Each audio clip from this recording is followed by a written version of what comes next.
Well,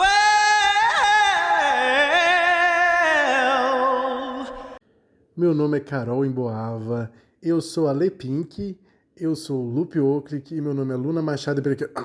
Calma, não, podcast errado. Não, meu nome é Lupe Oclick, eu sou cineasta, artista cênico e, claro, podcaster.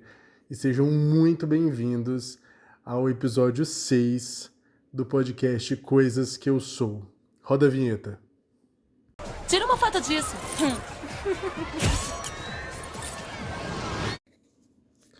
Voltamos, pessoal. Esse episódio aqui, ó, viu? Não demorou tanto. Eu falei pra vocês que não demoraria.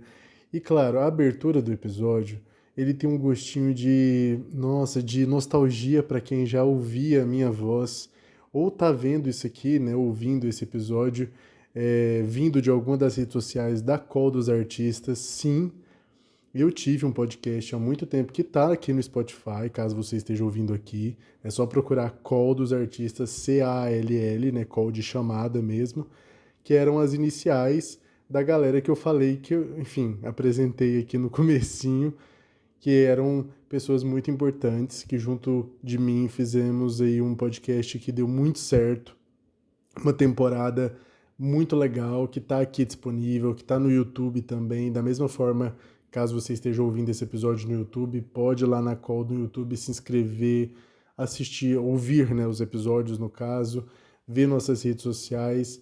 A gente não tem nenhuma pretensão de voltar com a call dos artistas, mas ao mesmo tempo sempre foi uma chamada minha, né, para trabalhar no meio audiovisual. Me formei nessa área depois da produção desse podcast. Então eu já fazia isso de forma independente, junto com essas amigas maravilhosas. Então hoje aqui, a parte desse elenco está aqui como convidadas do nosso quadro, enquanto isso nos bastidores. Então, Carol Emboava, Le Pink.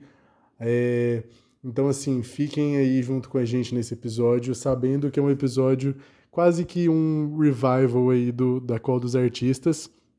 Só a Luna que não pôde, por questões pessoais, mas sabendo aqui, caso ela esteja ouvindo esse episódio, que ela sempre foi muito especial para nossa equipe. É uma pessoa muito especial para mim desde quando eu a conheci em 2014, uma atriz maravilhosa, uma artista assim ímpar em todos os âmbitos e tudo que ela se propõe a fazer. Então que fique a homenagem aqui a ela também. Mas vamos seguir aqui no episódio. Como vocês sabem, aqui no Coisas que Eu Sou, a gente inicia falando de algo que envolve o mundo do audiovisual, seja como crítica ou falando meio do mercado e algo nesse sentido. Então vamos começar aqui hoje com uma crítica geral de vários conteúdos super legais, e eu sei que quem está ouvindo isso aqui, muitos vão gostar de conversar comigo sobre isso. Então sim, comentários, pessoal, comentários do Spotify, comentários do YouTube, comentários lá no Instagram, podem aí dar a opinião de vocês sobre isso. Eu vou falar um pouquinho sobre 2 filmes que foram lançados recentemente, que eu assisti, esperei aí um pouco para falar, porque eu queria dar spoiler, eu queria comentar com spoilers, que é o filme Dia D, do Spielberg, e também o filme do Homem-Aranha, Um Novo Dia, que é um filme muito foda aí do MCU, que me fez, apesar do First Steps do Quarteto Fantástico ter sido algo que eu gostei demais, não tinha reacendido a minha energia nerdola com relação aos filmes do MCU, né? Eu nunca deixei de acompanhar todas as outras formas de expressão artística do meio da Marvel ou da DC, enfim, que eu tenho interesse, mas os filmes estavam não tão animadores quanto agora estão novamente para mim. Vamos voltar ao Dia D, que não tem, né, ligação direta aí com a Marvel, que é um filme do Steven Spielberg, e é um filme do Steven, né, eu tô falando assim como se fosse meu brother, mas vai que um dia eu trabalho com ele, né, não posso falar, tipo assim, ia ser um chororô só.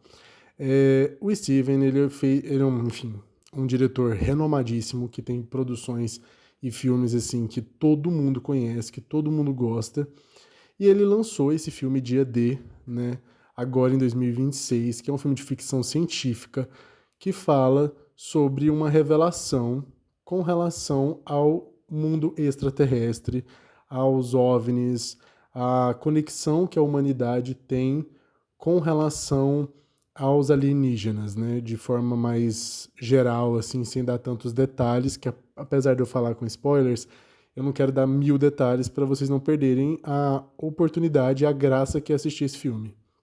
É um filme extremamente bem feito, obviamente. A técnica dele, assim, a gente não precisa nem falar tanto com relação a isso. O que eu achei, primeiramente, que é uma das principais coisas que eu olho em qualquer filme, que é o que eu mais tenho como experiência técnica de formação, que é a interpretação dos atores envolvidos, né? Tem muito, o elenco é muito grande, tá? Porque tem muitos personagens legais que não são protagonistas. Mas vamos falar aqui dos nossos protagonistas, né? Que é a Emily Blunt, que tá aí como uma das personagens principais conectadas aos alienígenas. Ela faz a Miss Shepherd, enfim, ela é uma comentarista, jornalista do tempo. Ela fala sobre a previsão do tempo em um jornal local próximo a Nova York. E também tem o agente Moon, o Daniel Kellner, né? O agente é outra pessoa. O Daniel Kellner, que é o Josh O'Connor que faz ele. Ambos, ele e a Emily Blunt, eles interpretam duas pessoas que tiveram é, uma certa forma de abdução alienígena quando crianças, para que fosse imbuído a eles um poder, né? O Josh interpreta um personagem, o Daniel, que tem uma conexão com o meio da matemática, então tudo que ele entende, a conexão intelectual mesmo, as habilidades dele como ser humano com relação à matemática foram colocadas dentro dele por meio desses alienígenas para que ele pudesse cumprir a missão que é apresentada no decorrer da narrativa do filme. E a Shepherd, a Emily Blunt, ela interpreta e tem essa conexão que eles colocam com relação a ela dentro do meio empático do ser humano, da conexão, digamos assim, por meio da linguagem. Vamos falar dessa forma, que é uma coisa que é muito clara no roteiro, muito clara nas cenas. Então ela tem uma habilidade ali que é despertada, né? Então ela utiliza disso no trabalho dela como jornalista, mas também isso se aprimora ali no momento da revelação, que é o momento da narrativa, né? O filme ele caminha para como seria esse dia D, o dia da revelação, né, o Disclosure Day. Então, assim, a gente fica dentro desse momento, desse dia, desses 2, 3 dias ali, que estão acontecendo tanto a revelação com relação a os próprios personagens entendendo que eles têm essa conexão alienígena e do porquê eles estão passando por isso, e do porquê eles são conectados um com o outro, que não são pessoas próximas, não são familiares, e ao mesmo tempo com relação aos seus relacionamentos amorosos ou relacionamentos interpessoais ali. Então temos a Eve Wilson fazendo a Jane, que é a namorada, né, interesse amoroso ali do Daniel, que é uma ex-freira que ainda tem uma conexão espiritual ali com o mundo da religião e tudo como isso afeta a vida deles e como ele descobre isso, a relação dos dois, e também do Jackson, que é o Wyatt Russell, que faz o interesse amoroso da Emily Blunt. Então, a gente tem essas, né, tem isso e tem vários outros personagens aqui que não cabe dizer, mas o que eu queria falar do filme é como a narrativa e a importância do assunto, né, do como essas habilidades humanas e de como essa conexão da humanidade com essa parte intelectual que é colocada como algo aprimorado pelos alienígenas, de como a gente olha esses alienígenas, de como a sociedade os escondeu, o governo os escondeu, de como as pessoas se relacionam com a fé dentro da visão de como seria, né, as pessoas descobrirem que os alienígenas de fato existem no nosso mundo, como isso impactaria as pessoas e do porquê elas são impactadas ou não poderiam ser impactadas, do porquê a gente acredita que nós reagiríamos de uma forma muito grotesca dentro da humanidade, do porquê a gente deixaria de acreditar em algumas questões religiosas, ou do porquê isso seria necessário só porque existem seres dos quais a gente acredita que não são tão reais assim, apesar de termos muitas provas na nossa realidade mesmo. Então, a discussão ali geral é de como a humanidade é afetada ou não é afetada pelo desconhecido ou pela forma que nós somos conduzidos no meio social, político. Então, o assunto do filme, por mais que os alienígenas sejam, sim, uma grande revelação no filme e tenha cenas impecáveis dentro do meio ali de efeitos visuais, de como muitas dos acontecimentos reais com o meio alienígena no nosso mundo é colocado como uma comprovação, com cenas gravadas, com os alienígenas aparecendo, e a conexão com o governo, tudo isso seja algo impactante no filme, para mim o que me pegou foi essa relação humana, essa relação, essa troca de como a gente pensa sobre esses assuntos, de como a gente se relaciona um com o outro com relação a situações inesperadas, né?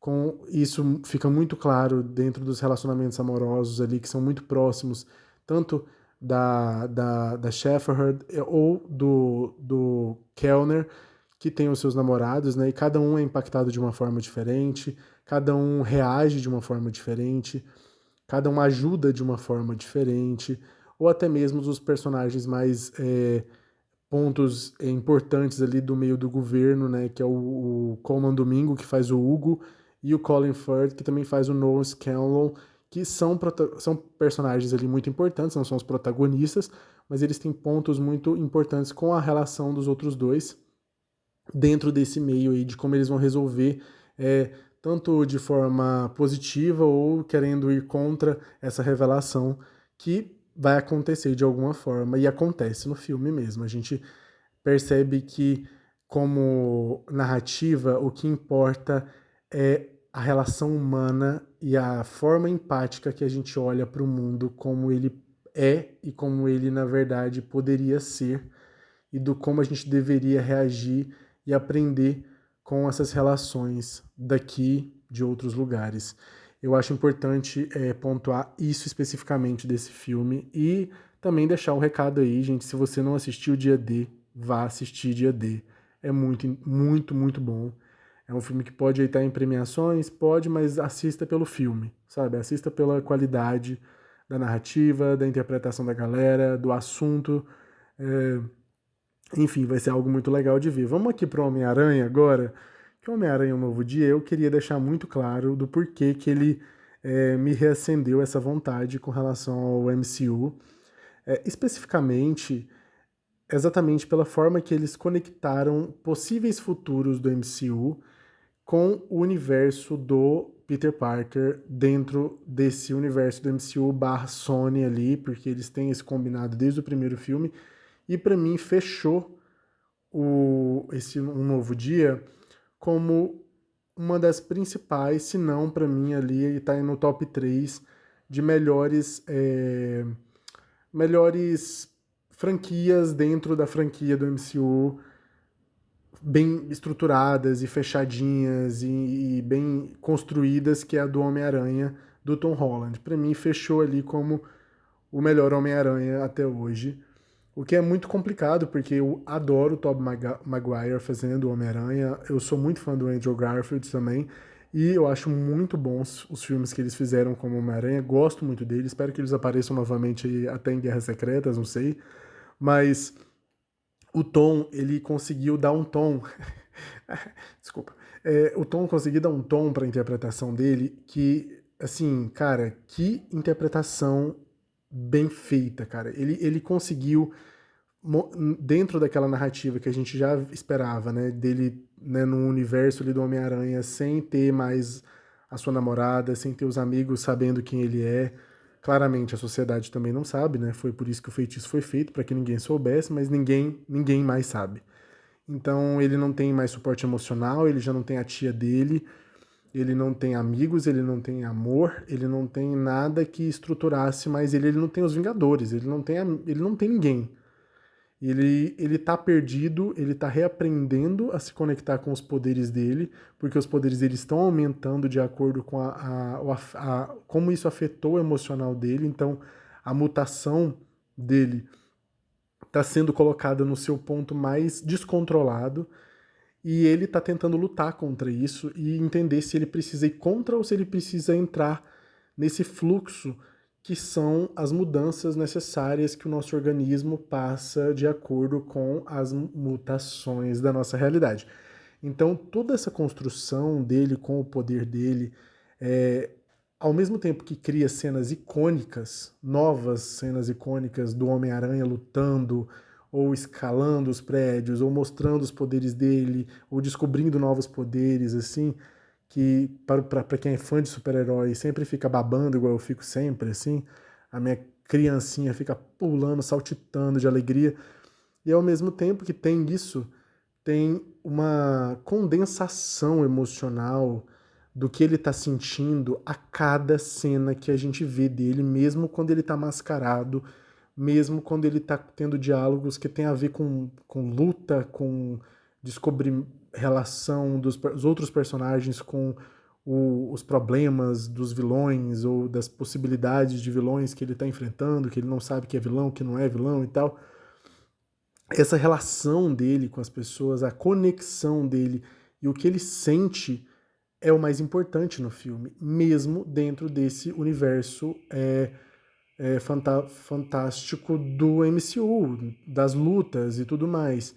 Então, assim, 50 mil aplausos pro Tom Holland, porque ele me fez acreditar de verdade na dor física que o Peter estava passando.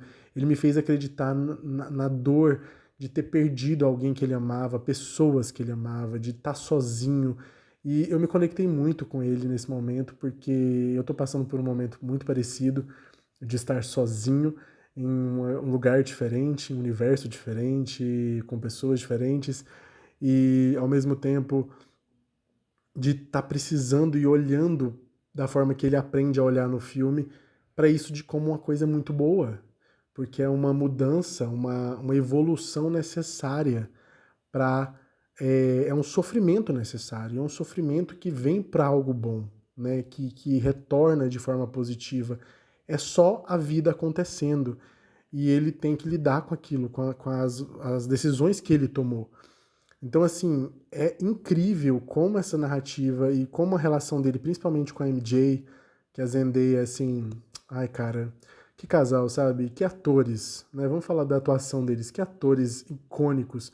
A Zendaya também, ela, claro, eles têm uma conexão pessoal, eles são um casal na vida real, ela e o Tom, mas ela interpreta a minúcia da interpretação dela quando eles vão falar sobre a relação que ela nem sabe que existiu deles, deixa muito claro nos momentos que ela está sendo manipulada pela personagem da Sadie Sink, ou mesmo pela forma que ela está de fato sentindo e falando por ela mesma quando ela não entende o que está acontecendo, do porquê que ele está fazendo o que ele fez, ou do que ele sente por elas, mesmo ela não sentindo, a empatia dela de dizer que não sente o mesmo, marcou uma das cenas mais emocionantes e tristes e bonitas de um...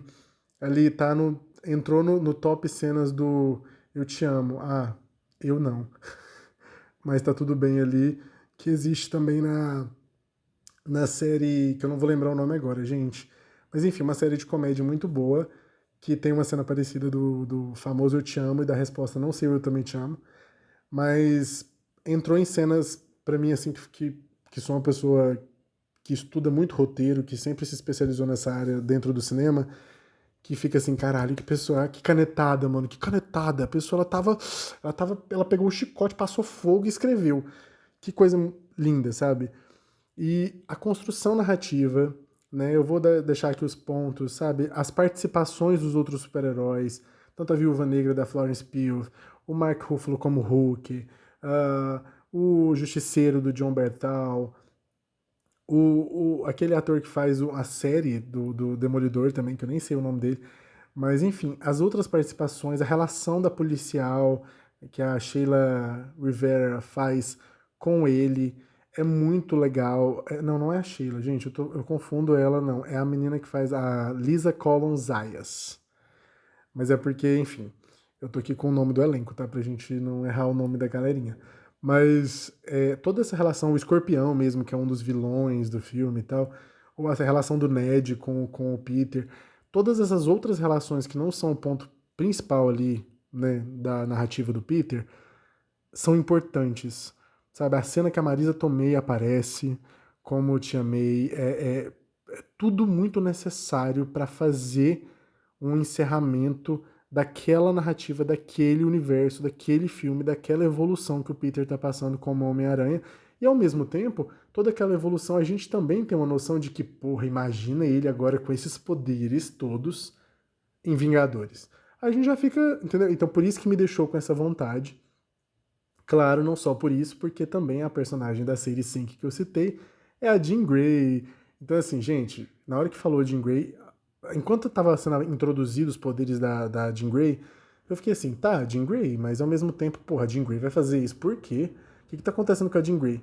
Jean Grey é adolescente, Jean Grey não sabe dos poderes dela, Jean Grey, ao mesmo tempo, Jean Grey está sendo estudada e os mutantes estão sendo estudados de uma forma, a apresentação de como os mutantes estão sendo estudados tem a ver com como eles podem evoluir e serem iniciados nesse universo de uma forma diferente de tudo que a gente viu, mesmo sendo personagens que a gente já conhece com muita tranquilidade, como a Jean Grey, que é uma das protagonistas da equipe dos X-Men. E aí a gente já vai aqui pro anúncio. A série 5, ela ela come todo mundo na atuação, assim, é muito difícil fazer qualquer comparação, todos atuam muito bem nesse filme, mas a personagem da Jean Grey, ela é muito bem estruturada na narrativa do filme, a relação dela com a irmã, como isso é colocado como algo que o governo está estudando e ao mesmo tempo não é revelado, a revelação dela, os motivos dela, o poder dela, a exuberância de como ele é apresentado, a diferença que é apresentado nesse universo, tudo faz muito sentido, tudo é muito necessário. Então, aplausos gigantes para todo mundo que pensou em como que introduziriam a Jean Grey nesse filme, nesse universo, sem ser tão claro e tão óbvio. Não é óbvio e ao mesmo tempo é muito necessário. Então a personagem dela tem muita, já deixou muito gosto ali pra gente entender como pode ser apresentado os outros X-Men que já também foram anunciados dentro do elenco ali pro filme de 2028. Então a interpretação dela é muito boa. Eu queria, assim, a fotografia de Homem-Aranha Um Novo Dia, não só nas cenas dos poderes deles todos, mas a forma que eles utilizam os efeitos para dar os poderes da Jean Grey, dando referência à animação, né, com os poderes rosa, é muito legal. A forma que eles utilizam os movimentos corporais. No último episódio a gente falou sobre dança, né? Eu falei muito sobre a importância da dança no mundo artístico. Cara, a expressão corporal dos atores, os figurantes, para deixar o poder da Jean Grey sendo óbvio, sendo utilizado ali sem grandes efeitos de telecinese, de gente voando, de sei lá o que. É incrível, e você percebe, você que tem experiência, ou que você, caso você não tenha essa experiência, saiba que muito daqueles cenas de poderes ali são expressão corporal pura. Claro, tem o efeito logo depois, uma pós-produção ali com os efeitos de cor, de câmera lenta, ou de uma movimentação ali fotográfica que, claro, dá uma diferença na condução de um personagem de um corpo para o outro, de uma, de uma cena que é gravada ali em uma forma que parece um plano de sequência para dar aquele efeito ali da construção, da passagem de um corpo para o outro. Mas entenda que muito daquela movimentação é expressão corporal pura, é interpretação de figurantes, de uma galera que estava se dedicando, que deixou o poder da Jean Grey muito mais foda do que se ela ficasse flutuando o filme inteiro, entendeu? Ou em algum momento ela flutuasse. Então, assim, é impecável. E eu queria já, de forma muito alegre, dar um segmento aí que não só a série 5 foi apresentada como Jean Grey em cena, né? Então a gente sabe que ela é foda pra caralho. Mas também tem o elenco anunciado, parte do elenco de X-Men pro universo da Marvel futuro aí, né? Vai ser dirigido pelo Jack Schreier, não sei falar o nome dele, cara. Jake. O Jake alguma coisa. Se alguém souber, manda um áudio aí pra mim depois. A Sadie Sink vai interpretar a Jean Grey, claro. E o Kit Connor de Heartstopper. Oh, meu Deus, que série fofa. Não vi a terceira por motivos de gatilho. Kit Connor vai interpretar o Ciclope. Mentira, eu já comecei a ver a terceira, tá, gente? É muito bom. Eu já li todas as HQs. Heartstopper no meu coração. Kit Connor, ele vai interpretar o Ciclope.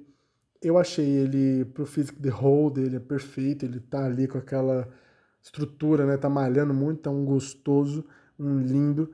Ele é um ótimo ator, ele faz cenas de drama muito boas em Heartstopper. Ele tem um quê emocional e ao mesmo tempo é uma new face em Hollywood de alguma forma. Aplausos para que a maioria do elenco ali são atores de teatro, né? Muitos são conhecidos no meio do teatro, então a gente sabe que eles vão interpretar, fazer um drama muito bom e que vão entregar uma interpretação diferente, né? Porque eles têm essa experiência de palco que faz muita diferença. Quem atuou em palco, quem tem essa base aí, que a gente está falando do teatro também essa semana, sabe a importância de tudo isso. Christopher Abbott, ele vai fazer o Professor Xavier. Não conhecia o Christopher, achei ele um cara gato, legal, aparentemente. Eu sei que ele é casado com a atriz que faz a Morte, em Agatha All Along. Então, assim, é isso aí. Ele é casado com uma atriz incrível, que é a Aubrey Plaza. Nunca vi nada dele, se vi eu não lembro, tá, gente? Mas dizem que ele é um ótimo ator, eu vi muitos vídeos de pessoas analisando essa galera, então vamos ver, vamos esperar aí algo legal. Samara Weaving, que fez muita coisa de terror, fez Casamento Sangrento, vai interpretar Emma Frost, é uma atriz conhecida já, né, do grande público. Ela é uma atriz muito boa mesmo, ela faz cenas muito boas de terror, de drama, então... E ela é uma gata, ela é igualzinha a Emma Frost. Ela fez umas fotos super legais na rede social aí pra, né, dar referência da Emma. A Emma é uma personagem muito incrível, que é realmente muito antiga nos X-Men. Pode criar já um triângulo amoroso entre o Ciclope, a Jean Grey e ela, então eu já tô animado. E ela é uma atriz, ela é uma personagem que é uma antagonista, né? Ela não é uma vilã, mas ela também não é mocinha. Então bora ver como é que vai acontecer. A Indy Navarrete vai interpretar a vampira, a Rogue. Finalmente, gente. Assim, amo a Anna Paquin, ela é uma atriz muito boa, mas nunca deram para ela, nem para vários X-Men, a relevância que eles deveriam ter num filme de X-Men. Então, assim, a vampira é uma dessas, nunca teve o poder usado da forma correta. Mal posso esperar, e já estou deixando aqui claro no meu podcast, que eu quero a vampira metendo pau na Carol Danvers em Guerras Secretas e roubando os poderes dela. É assim que nos quadrinhos e na animação clássica a vampira ganha os poderes permanentemente de voo e de super força, além do poder, né, de absorver as habilidades dos outros mutantes. Isso é importante para a relevância dela na equipe, do poder dela e para a história dela no mundo das HQs. Temos a oportunidade de Indy Neverready ser apresentada em qualquer um dos Vingadores que estão vindo aí, de, né, a Carol Danvers, que é uma personagem importante que talvez não vá aparecer novamente por tudo que aconteceu em The Marvels, mas ao mesmo tempo que a Brie Larson, que é uma atriz muito boa, também possa ser utilizada para dar um fim, né, para esse personagem e ao mesmo tempo para a vampira ter o seu início da forma correta. Então eu espero a Indy aí, que é uma atriz que tá tendo relevância agora, tá tendo oportunidades melhores agora depois de Obsessão, um filme de terror que está sendo extremamente bem avaliado, talvez ela seja indicada ao Oscar, tomara que ganhe. Eu não vi ainda Obsessão, mas eu vi algumas cenas do filme, ela realmente atua muito bem.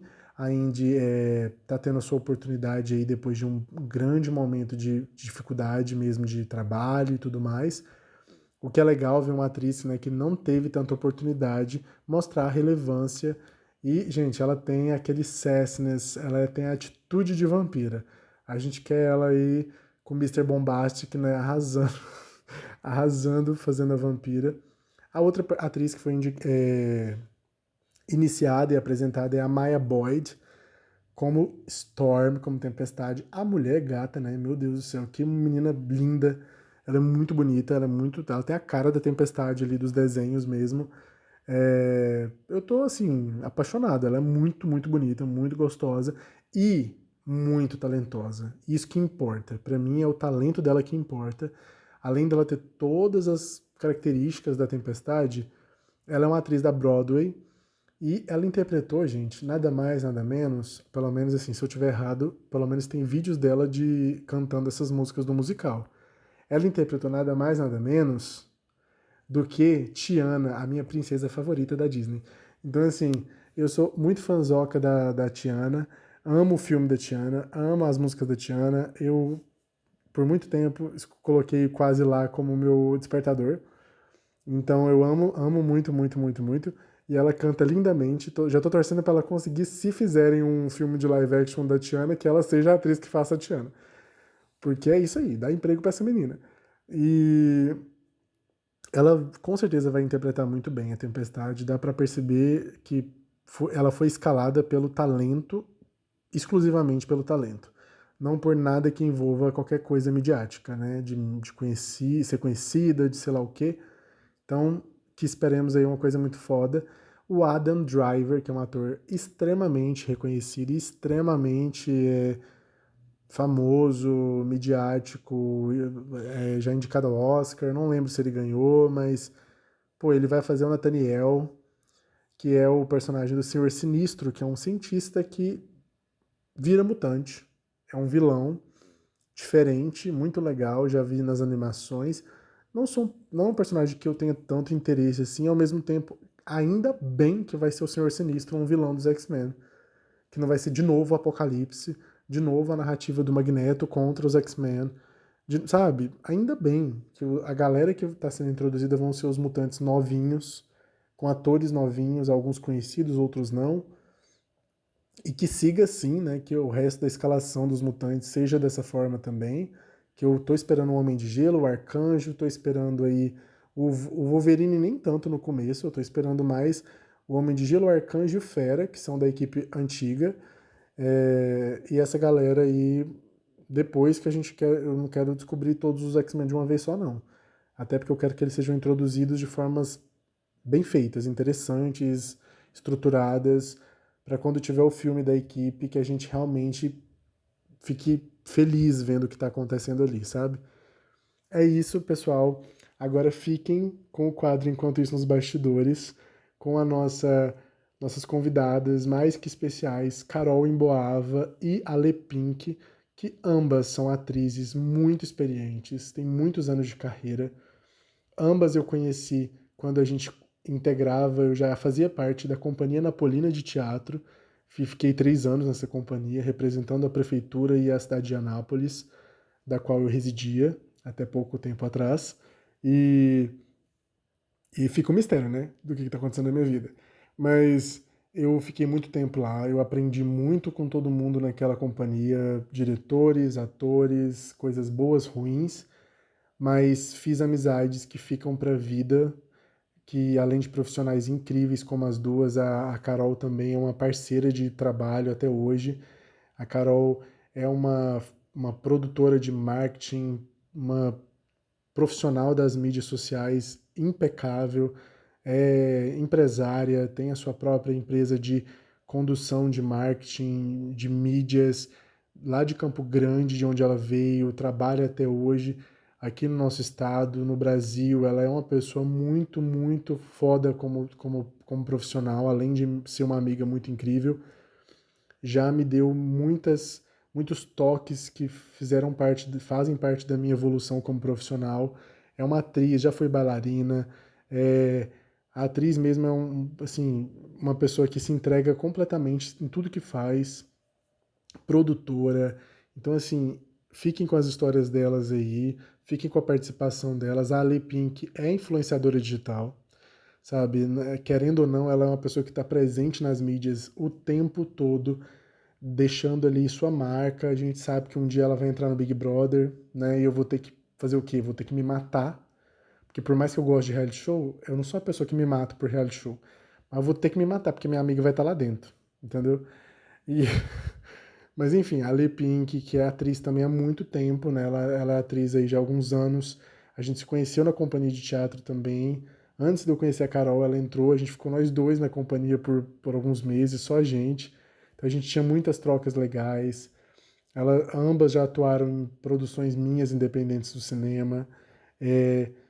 Além de atriz, também é uma artista impecável, tem ideias incríveis, se apresenta como uma representatividade no meio artístico necessário lá em Anápolis e que eu tenho certeza que vai crescer e vai expandir, vai para muitos outros lugares ainda na vida dela, porque também é uma ótima apresentadora de podcast, né, lá na Call dos Artistas, sempre foi muito marcante com as suas posições, muito criativa, uma pessoa gostosa de conversar, gostosa de ver e gostosa também de ser gostosa, porque as duas são gostosas.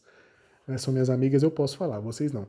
E curtam as histórias delas e a gente segue aí nosso episódio.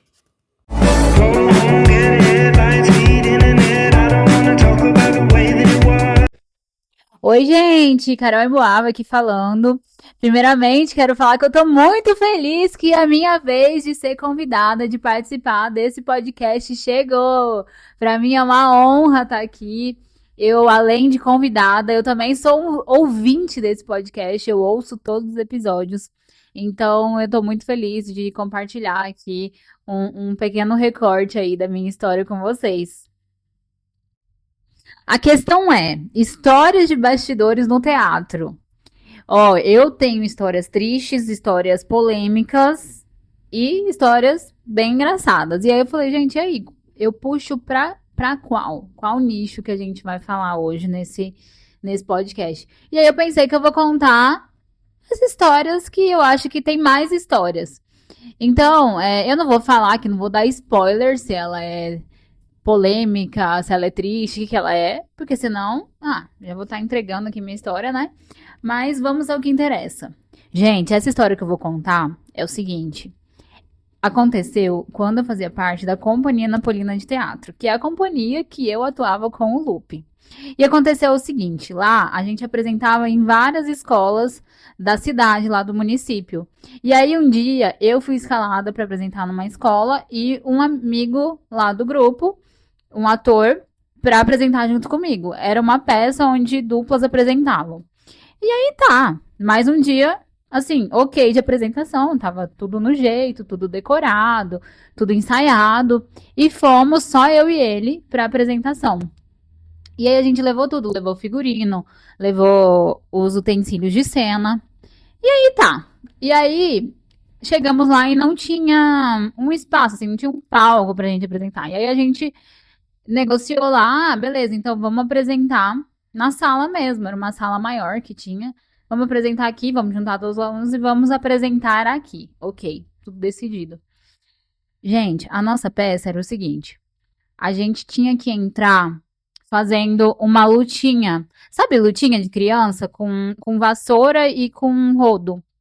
Com cabo de vassoura e cabo de rodo. Mas daí era a vassoura e o rodo mesmo, que era o item de cena, né? Então a gente entrava, assim, era a entrada da peça, fazendo uma lutinha. E aí, depois dessa lutinha, a gente chegava lá na frente e começava a peça. Era assim que começava, tá? A peça daquela tarde. E aí, fomos começar a peça, eu e o meu colega lá, ator. Fomos começar a peça, aí começou a lutinha lá. Lutinha de vassoura e rodo. Lutinha. E a gente entrando. E a gente passava no meio dos alunos nisso, tá? Já vão imaginando aí a cena. De repente, no que eu dei uma vassourada no meu amigo lá, no personagem, né? Cara, simplesmente o cabo de vassoura, não sei como, partiu ao meio, do nada, no meio da criançada lá. E assim, foi de um jeito tão inesperado que eu falei assim, gente, se esse negócio voar na cabeça de algum estudante aqui, imagina a tragédia, entendeu? Aí no que eu olhei, assim, o negócio, eu queria muito rir do meu jeito, sair do personagem e voltar ali a atriz Carol, mas não podia, né? E assim, no teatro é o seguinte, você não pode simplesmente estar lá na cena e rir. Se você vai rir, você não pode, tipo, tô rindo. Tem que, você tem que exagerar, né? Pro público ali entrar no clima. São as técnicas teatrais lá que não sei, deve ter muita gente que nem faz ideia de técnica teatral, mas tem muito disso, entendeu? E aí, no que eu queria rir como atriz, eu não podia, aí eu comecei a rir. E aí, tipo assim, dar uns gritos. E aí, os estudantes começaram a rir junto, já da minha risada, e não do negócio de vassoura, do cabo de vassoura que tinha quebrado. Gente, foi hilário. Foi hilário. Aí, beleza. Aí, depois disso, que todo mundo extravasou, o personagem extravasou, os atores extravasaram e o público extravasou. Depois de toda essa risada, dessa coisa super diferente de acontecer em cena, afinal de contas, eles também tinham percebido que foi um erro, né? Porque não é. Como que a gente ia ter combinado que o cabo de vassoura quebrou no meio da cena? Mas assim, poderia, né? Mas não era o caso. E aí, não era nenhuma peça com efeitos especiais hollywoodianos, não. Era uma peça, assim, bem tranquila, bem simples. E aí, essa é a história, a primeira história. A segunda história é de um dia que eu e meu grupo de teatro, a gente foi apresentar uma peça no teatro, assim, bonitinha, palco italiano, todas aquelas coisas, tinha coxia, tudo bonito, assim. E pra quem faz teatro, vocês sabem que não é sempre que a gente apresenta em teatro mesmo. Então, assim, era uma coisa bonita, uma coisa fina, uma honraria ali que a gente tava tendo como atores, entendeu? E aí, gente, bem na hora, eu entrava no palco, meu personagem, né? Entrava no palco com uma música e eu fazia uma coreografia, assim, eu entrava toda animada, dançando. E aí, bem na hora da minha entrada, hora que eu entrei, a música não tocou. E aí, simplesmente, assim, eu tinha que entrar fazendo uma coreografia. Simplesmente eu entrei, pisei no palco. E aí eu falei, e aí, né? A música não começou, eu faço o quê? E foi maravilhoso, assim, porque quando você começa a estar muito em muita sintonia com o seu grupo, as coisas elas surgem também ali no improviso de uma maneira que fica até melhor se fosse do jeito certo, entendeu? E aí no que eu pisei no palco, eu realmente, assim, eu choquei que a música não parou e eu parei. E no que eu parei, todos eles pararam também. E aí a gente fez um jogo, assim, lá no teatral, nessa entrada, de estátua. E aí começar a se mexer em câmera lenta, assim, uma coisa que surgiu na hora. E óbvio que a gente conseguiu fazer isso porque tinha ensaio, tinha trabalho de grupo, tinha. Mas assim, ficou incrível, ficou melhor do que se fosse essa entrada com a música, sabe? Então, foi muito legal, assim, foi um erro técnico, tecnológico que acontece muitas vezes, né? Mas, assim, o resultado disso pra mim foi incrível. Nessa mesma peça também eu tive um outro erro técnico de som, em um momento lá que tinha uma outra coreografia, eu e uma outra atriz, que a música não rolou, mas essa parte, assim, o desfecho foi meio, acho que deu pra ver que foi um erro. Mas esse que eu contei foi assim, era pra ter dado errado, mas ficou melhor do que se tivesse dado certo. Então eu acho incrível essa história, sabe? E aí, assim, eu nem sei, né, o que o Lupe vai falar sobre teatro, Mas aí fica a lição, né, da importância de trabalhar, quando você tem um grupo de teatro, da importância de trabalhar a sintonia do grupo, os improvisos do grupo, porque o palco é isso, né? O palco, ele tá, quando você vai apresentar, muita coisa ali da peça acontece no improviso, porque as coisas acabam, em algum momento, em algum detalhezinho, dando errado. E aí, se o grupo tiver muito bem, assim, em sintonia, sabe se olhar, sabe entender a linguagem corporal do outro, e isso fica imperceptível pro público. E a última história, prometo, gente, que eu falo demais, né? Se deixar, eu fico aqui, ó, falando. Mas a última história, prometo, vai ser mais rápida. Foi uma outra vez também que fui apresentar, era num teatro. E aí, na minha cena, tinha um guarda-chuva. Eu tinha que abrir um guarda-chuva, fazia parte da minha cena, eu tinha que abrir um guarda-chuva na cena. E era linda, assim, era um guarda-chuva que tinha adereços, então, assim, ficava uma cena esteticamente linda, porque tinha iluminação, então era bem legal. Aí, acho que você já deve imaginar o que aconteceu, né? Fui abrir o guarda-chuva e o guarda-chuva quebrou. O guarda-chuva quebrou. E aí, o que a gente faz? Numa hora dessa, como atriz, como personagem? Porque, assim, é muito louco que essa coisa no teatro, você chega assim no personagem. Só que daí as coisas ali que acontecem de erros meio que te fazem a voltar assim para ator e aí você tem que lembrar ali na hora que você não pode agir como ator, tem que agir como personagem e assim é uma loucura, é maravilhoso. E além da adrenalina da coxia, para quem acha que fazer teatro é só adrenalina da coxia, não é. Vou contar para vocês que não é. A maior adrenalina é quando as coisas dão errado, quando o negócio quebra, quando. Então, é por isso que a gente gosta, né? A gente gosta de uma emoção assim. E é isso, gente. Muito obrigada. Falei demais, mas obrigada por continuarem aqui. E um beijo para vocês e um beijo especial pro Lupe. Olá, galera. Meu nome é Ali Pink, sou atriz em Anápolis, Goiás, e vim contar algumas histórias de bastidores para vocês. A primeira é de quando eu caí. Sério, gente, eu fiz um espacate durante um ensaio. Não doeu nada. Inclusive, eu fiquei pensando assim, meu Deus do céu, é tão fácil fazer um espacate. E o mais engraçado, né? Não tão engraçado, é que quando isso aconteceu na minha vida real, fora de um ensaio, doeu pra caramba. Eu fico até hoje imaginando, será que a magia do teatro que amenizou aquela dor que eu não senti e fora dele dói pra caramba? Outra curiosidade, uma vez eu fiz uma peça de teatro com pneumonia.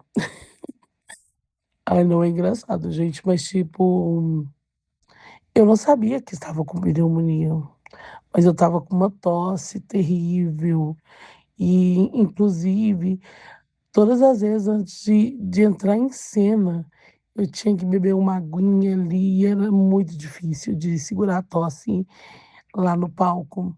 Inclusive, algumas vezes eu não consegui, mas tipo, cara, depois que tudo terminou, tudo mais, eu fui no médico e eu fiz exames e eu estava com pneumonia. Eu não sabia. Mais uma história sobre tosse. A gente apresentou um podcast chamado Call dos Artistas. E, cara, era muito difícil para segurar a tosse. Muito difícil. E vocês sabem o que eu descobri? Eu achava que a tosse era um mecanismo de nervosismo. Porque, na verdade, desde quando eu comecei a fazer teatro, eu percebi que eu não ficava nervosa, aquele frio na barriga, aquela coisa que todo artista diz que tem, eu nunca senti, de verdade. Eu não sei se isso é bom, se é ruim, não sei, mas eu nunca senti. Então eu achava que a tosse era um mecanismo de, de nervosismo.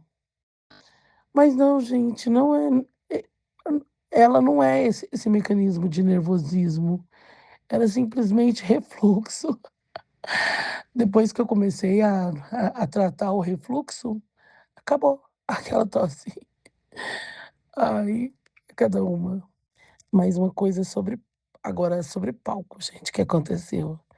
Eu fiz uma peça de teatro em que a minha blusa era uma prótese de gesso que a gente construiu na hora ali. Foi muito bacana.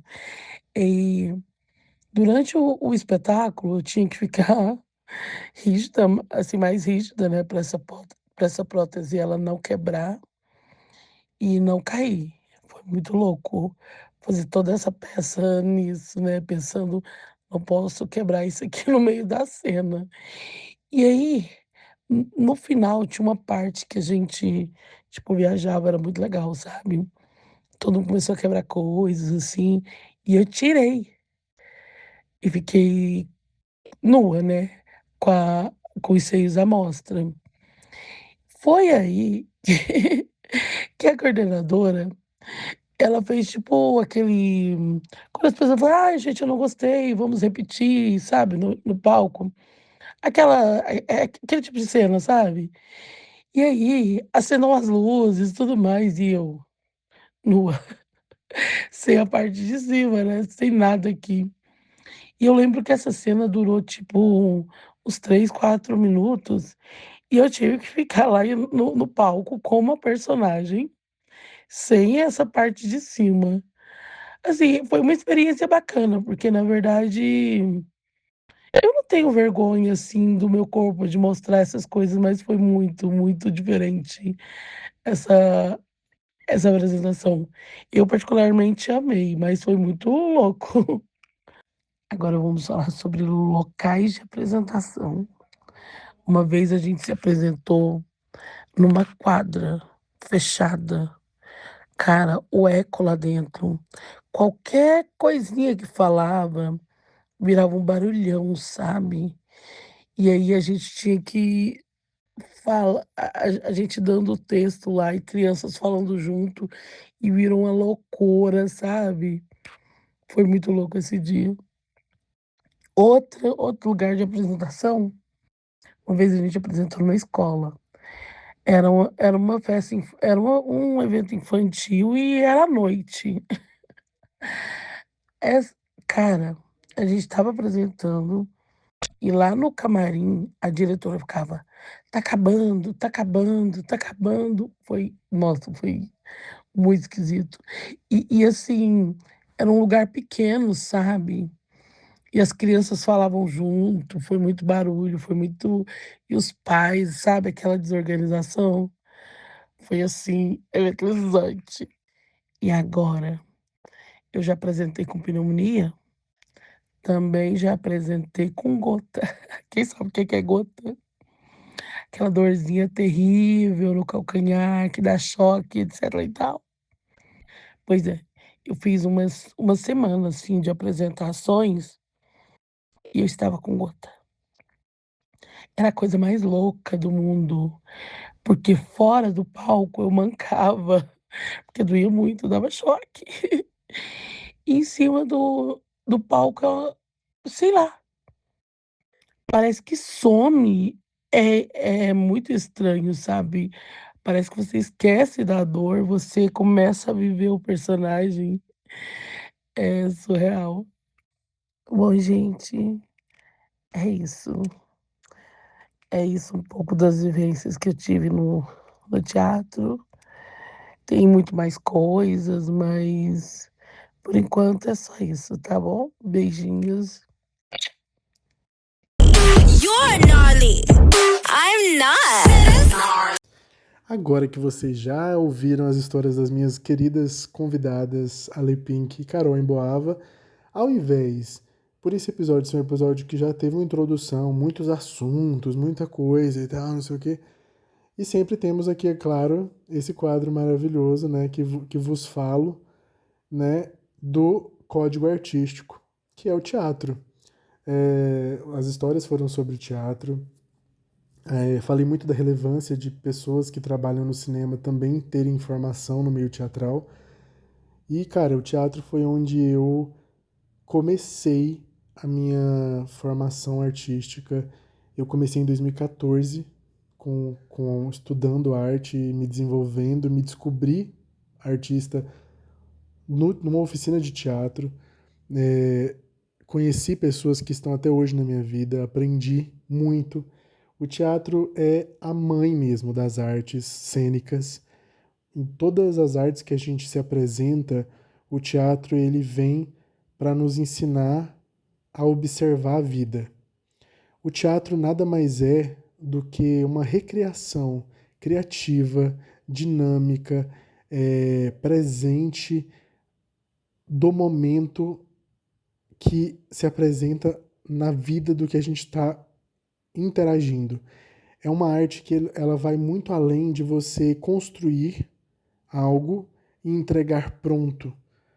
É uma arte que você constrói, que você observa, estuda, se desenvolve corporalmente, sonoramente, dentro da sua própria interpretação emocional do que é o ser humano, do que é a sociedade, do que é a cultura, do que todas essas conexões formam e quais as formas dessas formações são possíveis dentro do palco, na rua, é, na interação direta com as pessoas, porque o teatro, ele é a entrega, ele é a presença da vida aos olhos de quem está observando. O teatro nada mais é do que você observar a vida. Você, como ator, normalmente, uma das coisas que eu mais aprendi a ser como pessoa na minha vida foi sendo ator de teatro, foi estudando teatro, foi me desenvolvendo no teatro que eu aprendi a observar, a fazer uma das coisas que eu mais gosto até hoje. Um dos meus hobbies. O que você gosta de fazer? Cara, eu adoro ir para um lugar público, sentar, sozinho e observar. Observar a vida acontecendo. Foi dessa forma que eu mais aprendi sobre interpretação. Mas qual que é o segredo de interpretar, de atuar? Observar. Observar a forma que as pessoas se interagem, observar a forma que a pessoa fala, observar as reações emocionais do outro, de crianças, de adultos, de pessoas maduras, idosos, animais, a natureza existindo ali. É o papo mais tilelê e real da nossa vida como artista. Nada nos ensina mais do que observar. O teatro é observação.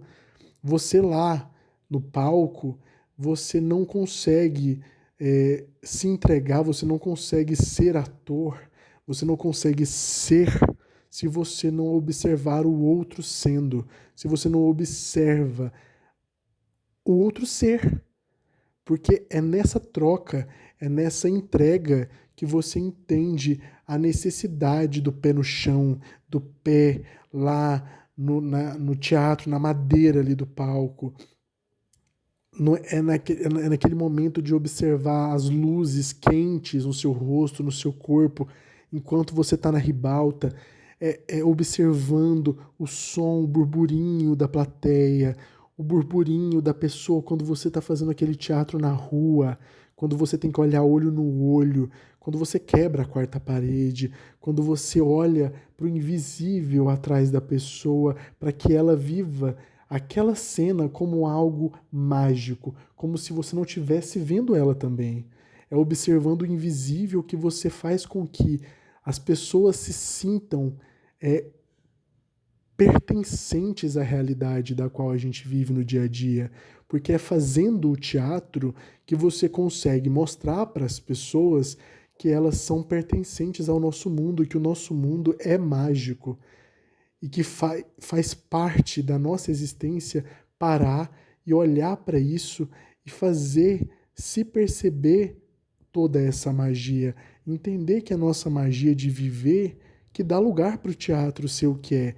E hoje em dia, com talvez o distanciamento das pessoas do teatro, venha uma dor de entender o quanto é necessário que essa arte permaneça viva da forma que ela é, da forma que ela nos ensinou como artistas, independente se a gente foi para outras vertentes, se a gente faz menos ou mais, não importa. O que fica na nossa carne, nas nossas entranhas, na nossa mente, a relevância de você estar presente nessa magia, de construir essa magia para os outros, de sentar e observar o mundo ali, presente, sem edição, sem corte, sem pausas, ou com pausas que não são programadas, com improviso, com o respiro do colega, com aquele sentimento da vida que está vindo junto e carregando tudo isso para o personagem no palco, com a dor de ter perdido alguém, de ter acabado um relacionamento, de ter feito uma amizade que está te empolgando o tempo todo dentro daquele personagem clássico, sabe? Ou interpretando as dores dos personagens do Nelson Rodrigues ou do Plínio Marcos, ou entendendo as alegrias da magia nada saudável das relações do querido do Shakespeare, ou de qualquer outro grande dramaturgo que ensinou ou transcreveu histórias mágicas que nos ensinam até hoje a como ser, a como não ser, a como viver a nossa realidade, entendendo muitas vezes, como diz o mágico e aclamado Sartre, que às vezes o inferno são os outros.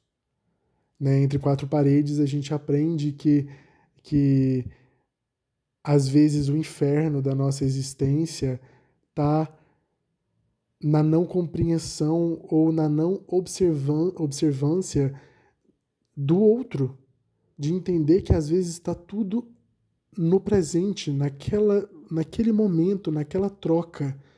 Isso pode ser muito difícil, isso pode ser muito lindo, vai depender da gente querer ou não viver. E o teatro é viver. Eu fico muito grato por todos que ouviram até aqui esse episódio, que ouviram as minhas convidadas, que ouviram tudo que a gente falou aqui nesse episódio hoje. Espero que vocês possam ficar e ouvir mais e divulgar esse episódio para quanto mais pessoas possíveis, que venham muitos outros convidados incríveis aí. A gente está seguindo esse protocolo de falar de todas as artes, de trazer convidados desses meios. Hoje eu escolhi não falar tanto, não contar tanta história, porque, pô, eu literalmente tenho mais de 10 anos no meio do teatro. O que não falta é história. O que não falta é história. Mas eu queria dar lugar para as minhas convidadas, queria dar lugar para falar desses assuntos que são relevantes no momento do audiovisual, que se conectam com o teatro de alguma forma, do próprio teatro como algo que impactou a minha vida, impacta até hoje. Esse ano eu já estive no palco, lotado, fazendo um musical lindo também, que já comentei em alguns episódios passados aí, que foi o Sete Raios do Poder. E assim, o teatro está sempre, anualmente, presente no meu dia a dia, na minha vida profissional, no meu trabalho como ator, no meu trabalho como artista cênico. Eu espero que vocês que nunca fizeram teatro, mesmo que para apenas aprender a se soltar ou a entender a leveza da vida, faça. Porque nem toda arte, de fato, é uma arte que a gente sinta uma leveza ou uma coisa ali de fazer para viver. O teatro não. O teatro ele te ensina a viver. Você não precisa entrar no teatro pensando em ser ator profissional como eu me tornei, ou de ter um DRT como eu consegui, ou qualquer outro ator profissional como as meninas que estavam aqui hoje. Não. Você pode só ser ator da vida. Você não precisa ser ator profissional. Seja ator da vida, sabe? Se permita. Vai fazer uma aula de teatro, vai se solte dessas amarras sociais que a gente é colocado quando adulto ou quando vai crescendo e só vive a magia que é ser o que você quiser ser. E até o próximo episódio. Um abraço a todos.